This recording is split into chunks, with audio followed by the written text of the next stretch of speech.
most local unions don't get the honor of having the general president come to their shop stewards meeting. And we've got him here. So give him a hand first before I...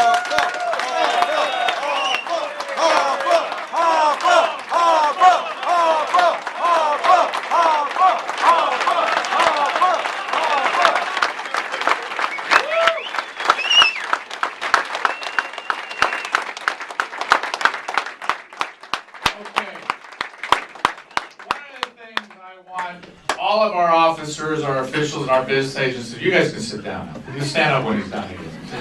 So, one of the things that I demand of everybody is I don't want them to ask any shop steward to do something they haven't done. And we have a general president of the Teamsters Union that's all over the country in this election. He's out campaigning for Obama in the states that are going to matter. You know, we've got a number of states, a handful of states that if Obama wins in those states, we get him reelected, and we got to get him reelected for the next 4 years. And Jim's out doing that, working it all up and down California this last week, getting up at 4:35 in the morning to go out and campaign, do radio shows, TV shows, all of the rest of that stuff that's important to get our message across to workers. And I have to tell you, you know, when you go up to the halls of Congress and you go up there to see your senator, your congressman, everybody that comes into town wants to get a picture with your senator or your congressman, and they stand up and they take a picture with you. But when you go up to Congress with Jim, the senators and the congressmen are running out in the hallways to get their picture taken with him. So he is the voice of labor. He's who they look to.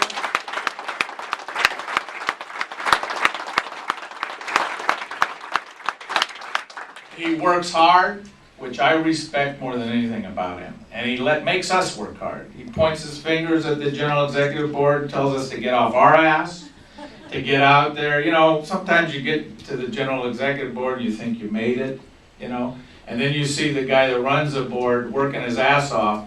It's time to get out there and work your ass off too. And I respect him for that. I was honored when he asked me to run with him. I'm honored to be on the General Executive Board with him. And he's my good friend who I respect immensely. Your General President, James Hoffa.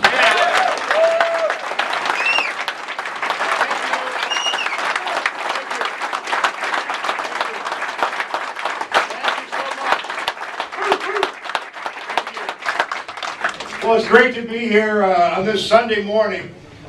Frankly, I'm overwhelmed the number of people that are here. I'm overwhelmed the fact that you're wearing the No on 32 shirts.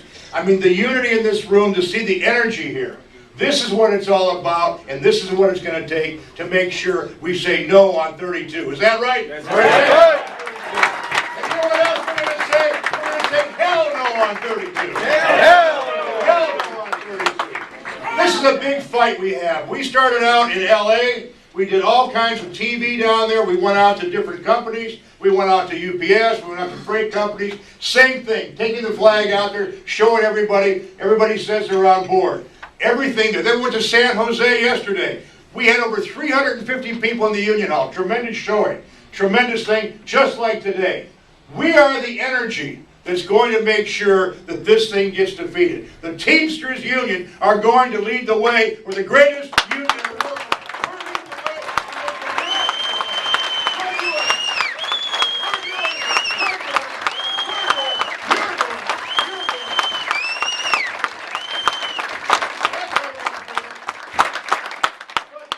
As Art and Rome said, this is going to be a lot of work. You know, as much as we have the enthusiasm we have here, it's not polling that way. Because there's always some guy that doesn't see what we see. There's always some guy that has a completely different view. You know, right now, all the newspapers, almost every newspaper, except some right-wing nut paper, but basically all the papers, the LA Times, different newspapers, different groups, they have all said League of Women Voters, Common Cause, say this thing is a sham and a fraud. They come out and say it. And that validates what we're saying. It's a sham and a fraud. Because what this is, it silences the voice of labor. You know, who stands between us and these nuts taking over, the right wing taking over? Our union. You know, I always say, when you look around the room here, individually, we have no power. If we were by ourselves, what would we have? We would be nothing. But you look at this room, when we come together, we're going to kick ass because now we got power.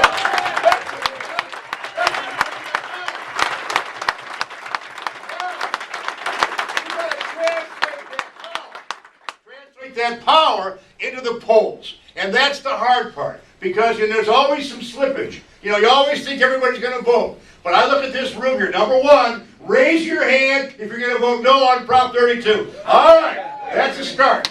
I like these t-shirts because the t-shirts are walking billboards. And you know what? I want you to wear them to work. I want you to wear them to work tomorrow. I want you to walk in there, and when you walk into the driver's room. You guys are the stewards. You're the leaders on the job. And whether you walk into a barn, or whether you walk into a center, or you walk into some warehouse, where you walk in and you're wearing that, somebody's going to say, what the hell is 32? All of our members don't get it. There's some people that say, well, I'm not political. One guy told me that. I said, well, you like your union? Oh, yeah. You like the money? Oh, yeah. Well, you better get political. Because this thing is politics. They want to take it away. And you'll be the first guy coming down the road and say, what happened? Well, we're not going to put up with that. We're going to stop it in front. But when you walk in and you have these here, and you walk in with those, and like he said, wear them. It ain't that long. These things will hold up. They're good shirts. They're American made. They're American made.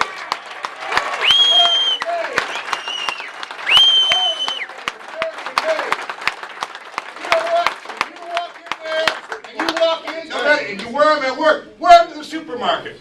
You wear them when you walk out there and people walk up and say, hey, what is that?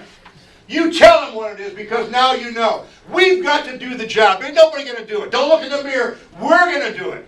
We're the ones that have to do this job. And it's going to be a hard job. The other thing is, we drove in from San Jose yesterday. We drove in, I saw one car with one of these on. And it was ours. There's something wrong with that, man. I mean, everybody come here by car? I think what we're going to do, we're going to have a project when we walk out of here. Every car should have this on. When you go down, when I'm driving from San Jose and I only see one of these, there's something wrong, baby. Just get close. Every car should have one. Every car should be having one because people are going to go by the big freeway. What the hell is that? What's 32? That's the message. It's another way for us to communicate. This is a lot of little things to get this job done, to make sure we vote early. Art Pulaski said next Wednesday is the first day for voting. He said half of our people vote by mail. Man, that's something. Let's make sure we do it. You got time, it comes there, you can sit down at the table with a cup of coffee and do it right and get it back in the mail. This is a long slog. But right now, when we look at this thing, I've been campaigning since 2010 on this issue of war on workers. I've been to Ohio. I've been to Wisconsin. I've been to my home state of Michigan. I've been down to Indiana where they enacted right to work. The right wing is on the move. And when you see what happened in Ohio where they took away collective bargaining, but we got it back.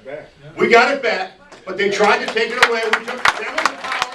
Ohio fought, the Teamster, and all of our organizations. And then Wisconsin, they tried to take it away. We had to go to court. We got that one stopped too. Yeah. We got that one stopped too. Guess what?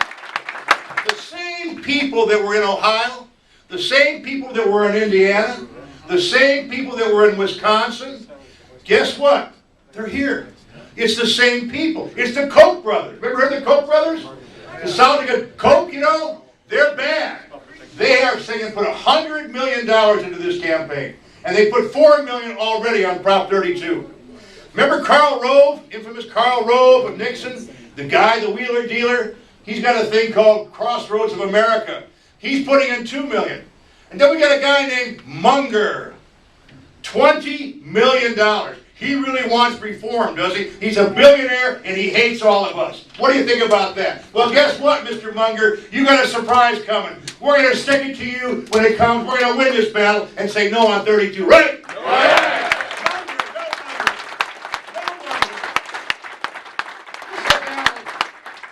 What you see here is all connected. The dots are all connected. We think this is just California, but this is everywhere. They're doing this in every state. And they are spending unlimited money. They've got every billionaire and millionaire who pooled their money. They have meetings. You saw that thing with Romney, where he had that thing about the 47%. He thinks we're all victims. He's talking about you and I. He's talking about you and I. He says, we'll never get those people because they don't want to take personal responsibility. Well, I see a lot of people here taking personal responsibility today. Because you're politically active, because you're good union members, because you're concerned about America, you're concerned about California, and you're concerned about the voice of labor. That's what this is about. It's bigger than all of us. And we have got a job to do like never before. I'm so fired up. You know, I'm going to do this. We've been doing it all week here. We've done our job here. From here I go to Ohio. But you know what? I'm going to keep in contact because if I got to come back out here, I'll be out here on a drop of a dime, man.